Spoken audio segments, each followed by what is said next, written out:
il y a quelques jours, au Congo, il y a un mouvement qui s'appelle le M23, qui a pris la ville de Goma, à l'est de la République démocratique du Congo, et qui est fier de le dire et de l'annoncer. En tout cas, ils font la une des informations tant nationales qu'internationales. Et moi, ici, je travaille au Y des femmes de Montréal, et je suis à la table des groupes de femmes. Je représente le Y là-bas, qui vient de lancer son bulletin de liaison. Donc j'ai écrit un article que j'aimerais vous lire, mais je vous le lirai à la fin. Ce serait un peu comme une conclusion pour moi. Ce qui se passe à l'est du Congo, c'est que à une époque, il y a eu comme un énoncé qui a été dit par un représentant de Barrick Gold, qui est une grosse entreprise qui, justement, ici en bourse, à Toronto. Il a déclaré que la présence de plusieurs ressources minérales, dont l'or au Congo, était un des principaux motifs à l'origine des conflits dans ce pays, et que la présence de compagnies minières transnationales dans une région en guerre, tels les grands lacs africains, peut avoir des conséquences imprévues et sérieuses.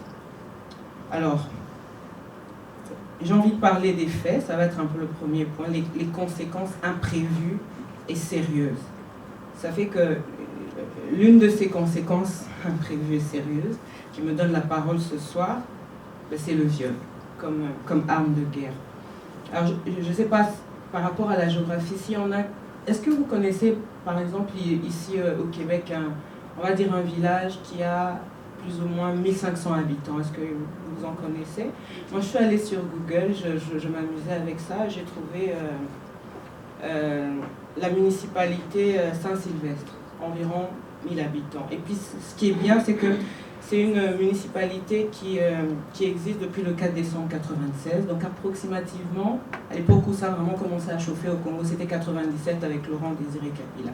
Donc imaginez que chaque jour, dans cette municipalité-là, tout ce monde-là se fait violer.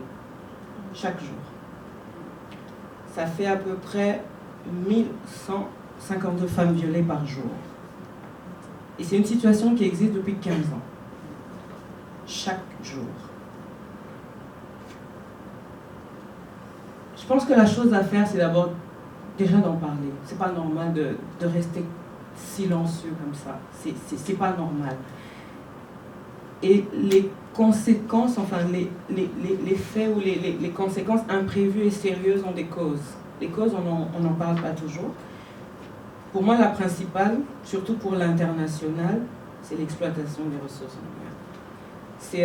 Il y a comme ça un travail qui a été fait en 2004, c'est toujours d'actualité, sur des compagnies canadiennes dans le Katanga, qui est le Katanga est une des grandes provinces du Congo, et on parle des mines qui... Enfin, ils ont comme le droit de vie ou de mort, parce que dès qu'une minière s'installe, on peut voir si la vie peut être développée entre guillemets ou pas, mais tous les conflits armés qu'il y a, parce que tous ceux qui se tuent, s'entretuent, c'est pour pouvoir donner la chasse gardée aux minières pour pouvoir exploiter. Le cas du coltan, par exemple, il y a 2 pays qui le produisent en grande quantité, il y a l'Australie et le Congo. On ne peut pas aller s'amuser en Australie, c'est clair, alors on vient s'amuser au Congo parce que là-bas on a un président faible, on a tout ce qui ne va pas. Et donc la position officielle, c'est pas normal ce qui se passe là-bas. Mais la position officieuse, c'est que tous les jours, il y a des avions qui atterrissent et qui décollent, qui atterrissent pour armer et qui repartent avec des minerais.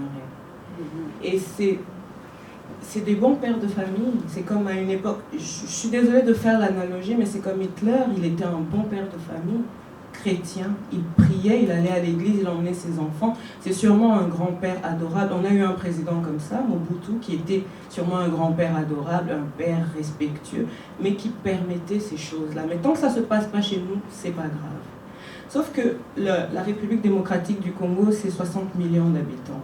Moi, je sais pas, je pense que ce serait bien que ce soit calme là-bas, parce que s'il faut qu'il y ait 60 millions d'apatrides qui doivent aller se réfugier partout dans le monde, ça va être compliqué. Ça va quand même être compliqué. Donc, et celles qui prennent, mais qui prennent et qui le reçoivent dans leur chair, dans leur âme, c'est les femmes. Chaque groupe armé qui vient arrive avec... en premier, c'est pour le bien. On est en train de chercher à faire partir le pouvoir de Kinshasa parce qu'il ne fait pas les choses comme il faut, mais ils font tous exactement la même chose. Tous sans exception.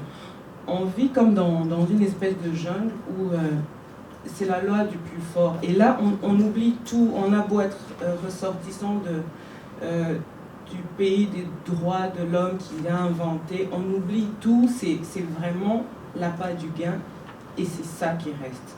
C'est pas autre chose. Alors, il y a des noms de sociétés. Il y a Quantum, il y a Envie.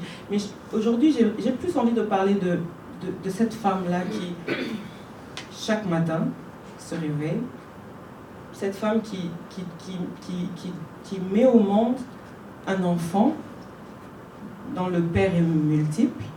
Et elle est obligée de...